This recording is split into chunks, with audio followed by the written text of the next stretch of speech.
Welcome to Massive Beers. My name is Matt. We do the beer stuff here. I don't know. Today's kind of like a weird... Oh, I got a fly in here. It's going to piss me off, this whole review. It's a weird beer. It's aged beer, I believe. Mystery beer. I don't know. New beer? Old beer? Classics? It's a whole bunch of stuff wrapped around this. I don't want to say I've never heard of this brewery before. It's the Musketeers. And this is their Troubadour Stout. So... I've never had this beer. I think I've heard of the brewery before, but I don't think I've ever had anything from them. And this actually came courtesy of Steven, the resource, as he's called, a big beer tuber supporter. We did Beer Tube Blues at his place. He gave away some Dusties from his cellar. This is like one of the ones that he picked up at a blowout of some local place that was selling a bunch of beers at like deep discounts. Anyway, a couple people grabbed a couple different things. I grabbed two. This was one of them. And it's, an Imperial Stout from Belgium. That kind of had my interest peaked. Did some quick research on this. On the top, on the foil here, you have a number. You have 060512. Then you have 0222. My best guess is that this is actually from May 6th of 2012. That's my guess. Goddamn flies back. It's old. It's got to be old. That's just a guess. I don't even know if that's correct as far as dating goes, but this is definitely an old beer. Their labels aren't even close to anything like this before. This is the actual label that is used on Beer Advocate when it was originally put on the site, which was in 2011. So it all kinds of lines up. So I'm thinking we're like at 12 years old here. Let's just dive into it, see what we've got going on.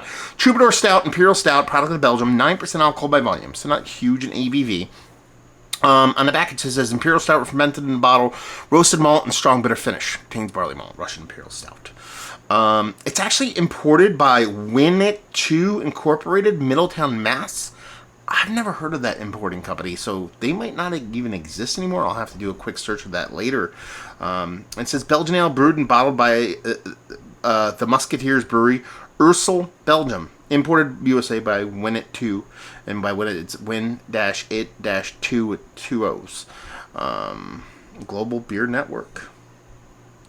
USA, please visit globalbeer.com.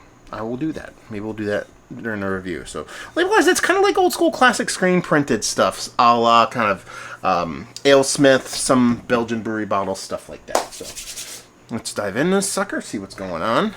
And I'll show you this top part. I don't want to tilt it over too much, just because I don't know how old it is, but I kind of destroyed it. There we go. You can see that's the date I'm dealing with there, if you could actually see that.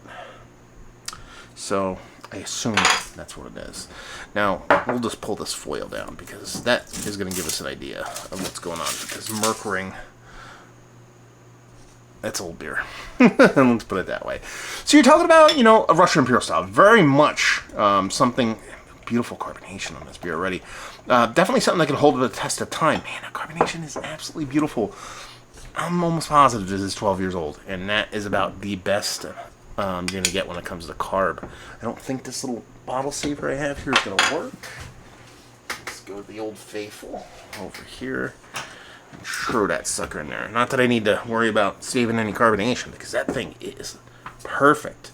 They used one of those kind of plastic wax lined, which I think goes a long way to preserving, beers on these like with the long haul. And it's definitely old, man. It has a super Merkering on it, so I'm guessing it is all the parts of 10 years plus old. 9%, not the hugest beer in the world, so you want a little bit more ABV here for that kind of long haul aging. But you're talking about a heavily bittering beer. It is a Russian Imperial Stout that I saw online before I did this, and just the way that looks as far as how it held up carbonation wise, I'm really kind of hot and bothered about this. I don't know if the beer's actually a great beer to begin with. It gets like an 88 on Beer Advocate, whatever that means. But yeah, it looks beautiful. It looks like a hyper fresh Imperial Stout, because the way that head kind of comes off, that rich, kind of soapy, delicious kind of head to it. Almost Belgian dark kind of body to it. Didn't come off jet black like you'd expect for a Russian Imperial Stout. But it looks very nice, especially for old beer. Let's get a nose.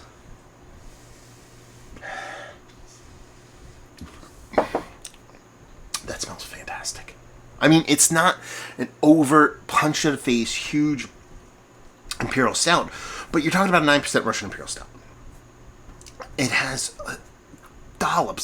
huge, gargantuan chunks of richness to it. There's a caramel portion. There's that treacly kind of caramel, British kind of raisinetty, sugar daddy thing that I love so much. It definitely shows that it has a bit of age in the way those malts have kind of morphed and kind of matured over time. But there is a nice roasty toastiness to this too, so you're getting that Imperial Stout portion of the show. But from the sweet portion, from the malt portion, of the way this age has treated this, I'm going to just keep calling it a 12-year-old beer. Right, 11. We're in 2023, 2023. 11-year-old beer. It has this kind of almost barley wine-esque kind of maltiness to it, but has that little bit of roasty toasty component. Now, since it is a Russian Imperial Stout, it does have a bittering base to it. I'm really curious how that comes off in the actual taste itself. But if the nose is anything, an indicator of what's coming, it's very, very, very much dessert-like. I can't imagine that's the way the beer was like when it originally came out. I think this is all age has heaped that kind of nice, rich deliciousness on top of it. So definitely raisinetty, sugar daddy levels with this nice kind of roasty, toasty kind of maltiness to it. And what I suppose might be a bit of a ghost from hops past still kind of eking around in this sucker. Not gonna lie to you. Looking at it, I get all tickle pink about old beer, you know? So I kind of had my hopes up that it would be good. That pour got those hopes up much, much more. At least the carbonation from the pour. That nose has me all kinds of hot and bothered. So we're just going to dive right in. Cheers, y'all.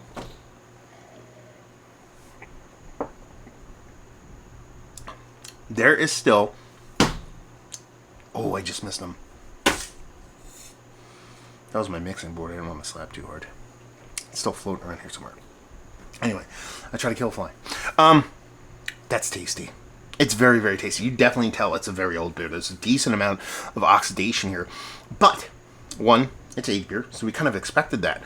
But it adds a little bit of dryness to a sweet and a bittering beer. There's still a decent amount of bittering here. I think that has a lot to do with a roasted malt in combination with the oxidation drying things out. Sure, I think the hops are still present here because those bittering kind of hops that you'd expect in something like a Russian Imperial Stout tend to stick around a little bit more than your juicier, fruitier hops when it comes to oxidation at time. So you're still getting this bitterness, but I think that roasty, toasty maltiness, which isn't going to drop off as much as those hops, in combination, like I said, with the way that kind of oxidation kind of dries it out, it accentuates those old hops back up. So the fall off doesn't nearly seem as big as you'd expect based off of the time.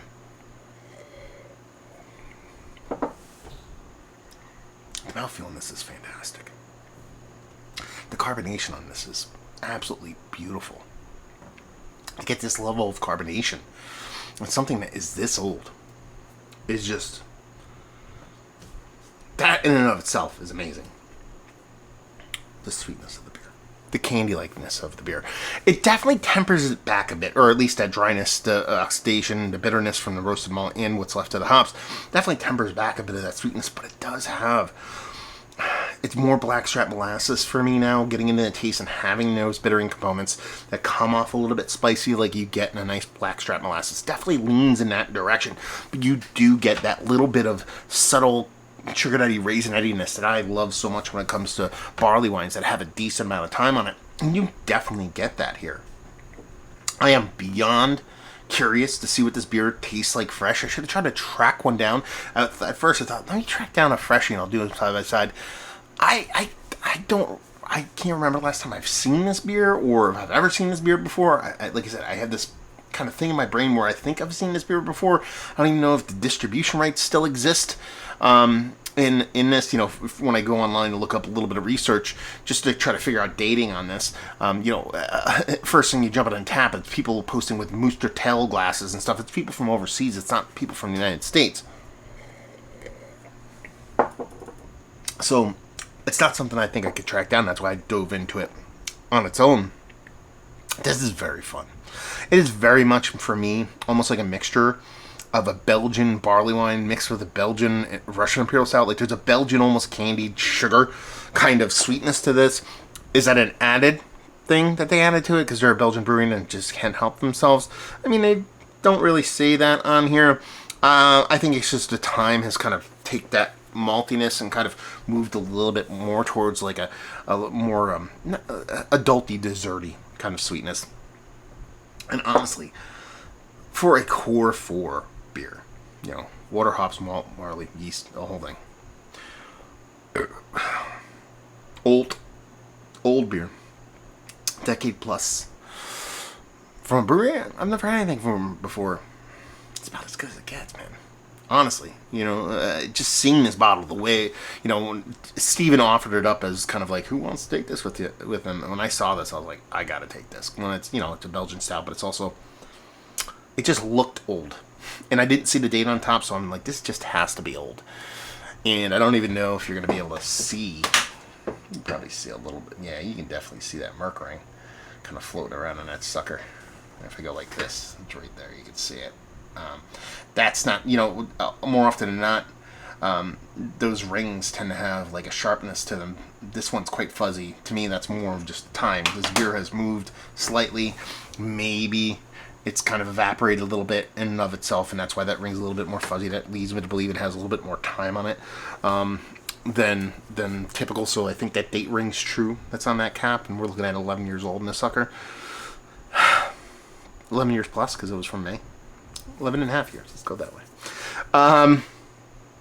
It's delicious. Absolutely fantastic. Very, very fun treat. Very, very fun surprise. On a very, very fun day. Arsenal beat Man City. First time in the Premier League in 6+ years. Dolphins got back on track. Whooped up Giants.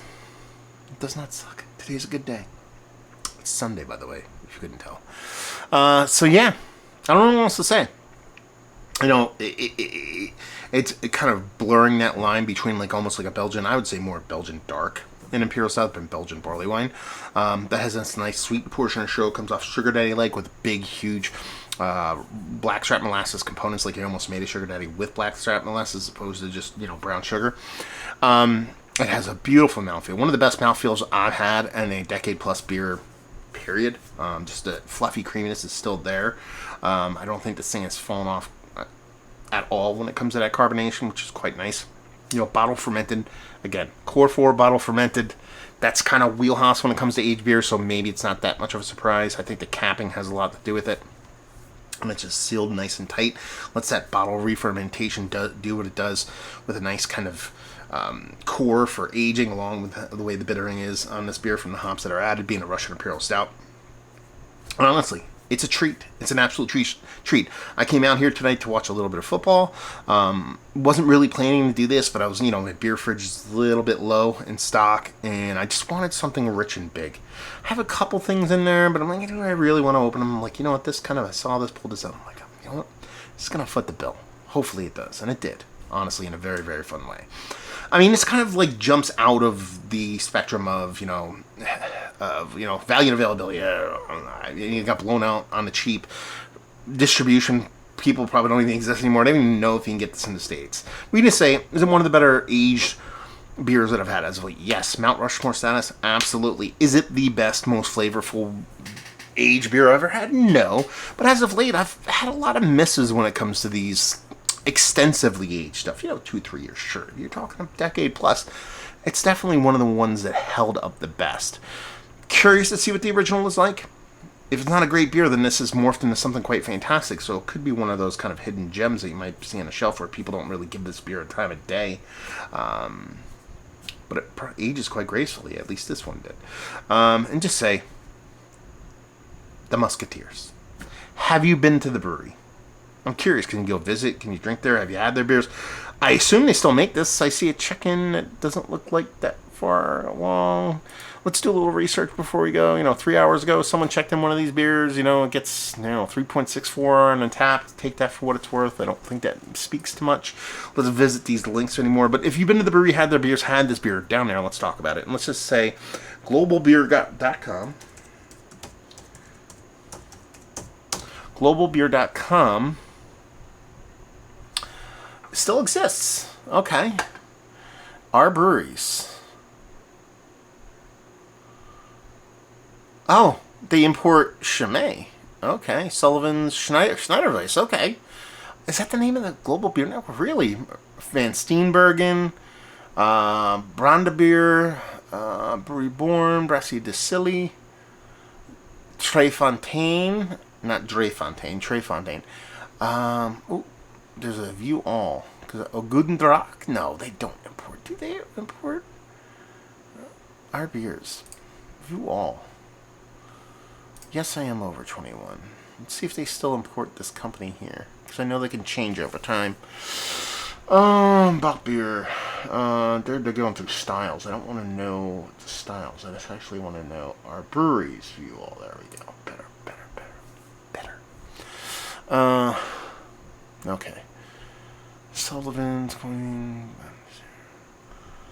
Leroy, Brasserie de Silly, Drefontaine. No, they don't import this brewery anymore. That's very interesting. And it actually says here that it was from Win It 2. USA Win It 2. I'm curious about that. USA Win It 2 beer.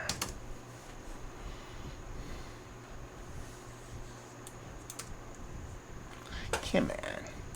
I know this isn't the most exciting thing to do in a beer review, but I'm curious and I figured I'd do it. Yeah, I don't think they exist anymore. I don't see anything about this importer. So I'm assuming Global Beer Net was partners with these people and maybe they absorbed that company into their thing.